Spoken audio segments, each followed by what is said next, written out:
Hello everybody, this is Josh. I'm doing it's not really a video response, but I was watching Teddy Rubskin's top 5 Sega Genesis Accessories video, which I enjoyed. Go check it out if you have the time. It's a great video. It made me want to do a video of my own. What I consider my personal top 5 Sega Genesis accessories. Now keep in mind these are just my opinions. You can have your own opinion about it. But anyway, let's get started.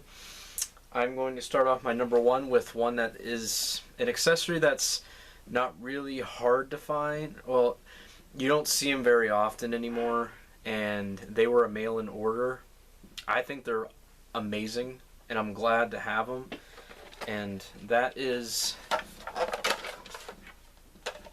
the Sega Genesis speakers. Let's see if I get them. There we go. The Sega Genesis speakers. These were a mail-in.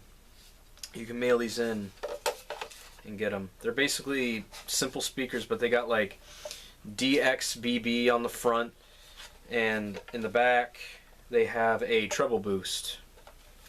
Now the problem with these is most of the time on eBay, I haven't seen it personally, but I've read stories where people would only find one speaker or the other speaker. The problem is you need both, and they're labeled in the back. One says left and one says right, and they connect with this little cable. It's got a big end and a small jack end, and that connects to the right speaker. You need to have both for it to work. They run on looks like 4 C batteries, and you can hook up a DC power supply to it. I haven't found one that works with it yet, but hopefully I'll get going. Mine doesn't have the battery covers, which is kind of a bummer, but needless to say, these are awesome speakers. Like, if you want to get, like, personally the best sound out of your Genesis, you need to get a high definition graphics model, preferably the non-TMSS. It don't matter. I have the non-TMSS. I prefer it because it just boots right to the game. You don't have to wait for that stupid Sega protection screen. And then yeah, you hook these up, and it gives you stereo sound. Really nice stereo sound out of the headphone jack port. It's so crisp. It's so good. It's so loud. That is my number 1 accessory to pick.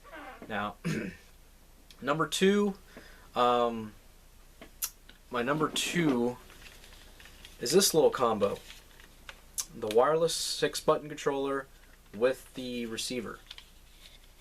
Now these won't work if you don't have this. You need to have this for this to work. What's cool about it is it's not like a labeled controller. Like, there's a button on the side or near the bottom that switches from 1 to 2 to which controller it is, and it responds with this thing. It's awesome if you don't have anything in the way of this. Like, it's not like it's infrared, so it's really old. You gotta have it almost pretty much like right beside it for it to function correctly.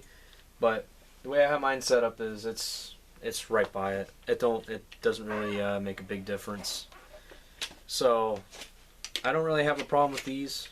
I like it. It's also unique because it's got the start button, if you could see, right there. Usually the start button is right by the Sega logo, but for some reason they put the start button right in the corner on the wireless controller. And the modes button. Right there. That is my number 2 Sega Genesis accessory. Number 3.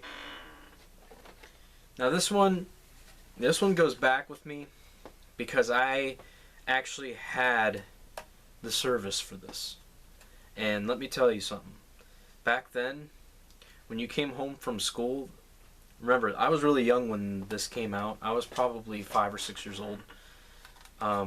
When this came out, I remember coming home and my dad just telling me, hey, guess what we got? And I'm like, what? And this is what we got. The Sega Channel adapter. In the service, of course.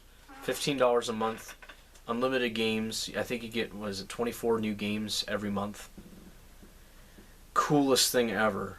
They had the different menus and music and stuff, and basically it was kind of like, it's like how Xbox Live and PlayStation Store is today.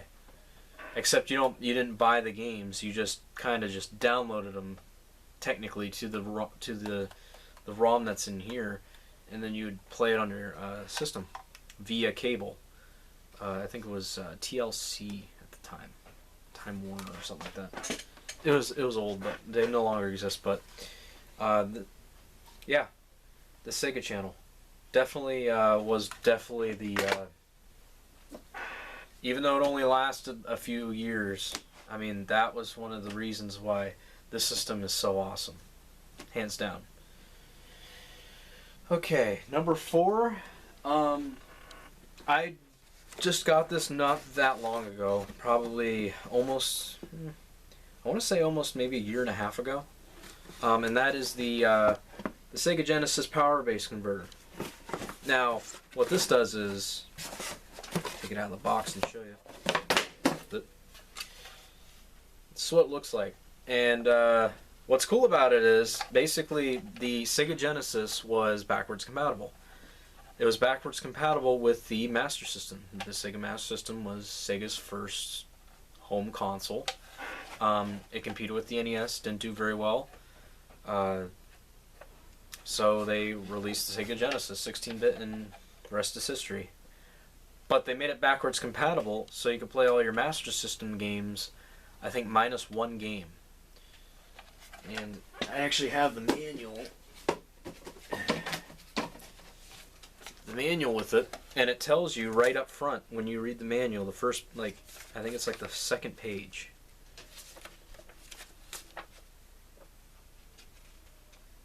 Yeah, the only game that can't be played with is F-16 Fighting Falcon. Some type of limitations or something. My guess is something that has to do with the actual Master System hardware. But yeah. Anyway, basically what this did, this was like a pass-through, because the pins were different for the Master System and the Genesis. And basically you'd plug this in, you put your cartridge game right here, because it's smaller, or if it was a card game, because the Master System had card games, it would go right here. They were kind of like how TurboGrafx 16 cards kind of look. But yeah, I think it's unique. The fact that you can backwards compatible play your Master System games on the Sega Genesis.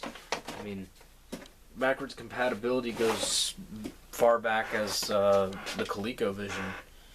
Technically, backwards compatibility. You can play Atari games on it via the expansion module.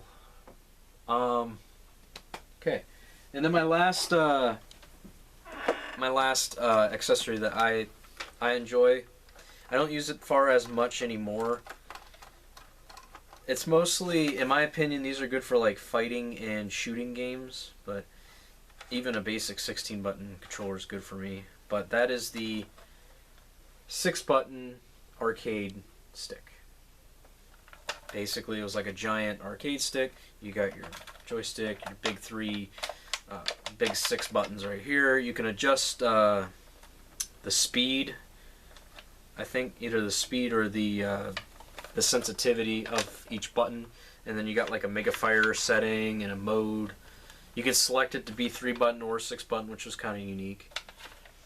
But yeah, I would probably prefer this one over the 3-button arcade stick, just because you have that extra, compatibility. Anyway, that is my 5 accessories for the Sega Genesis that I feel are the best in my opinion. Now, there were other accessories that were made for the Genesis, obviously, like the Activator and the Menacer light gun, but the way those are designed for today's standards, aren't the greatest because, you know, the rate of them breaking and not working anymore. Also, you need to have a CRT for the majority of those, especially the Menacer. So that's why I chose 5 accessories you can use with any TV, minus the Sega Channel. That's more of a display piece, if you will, a remembrance.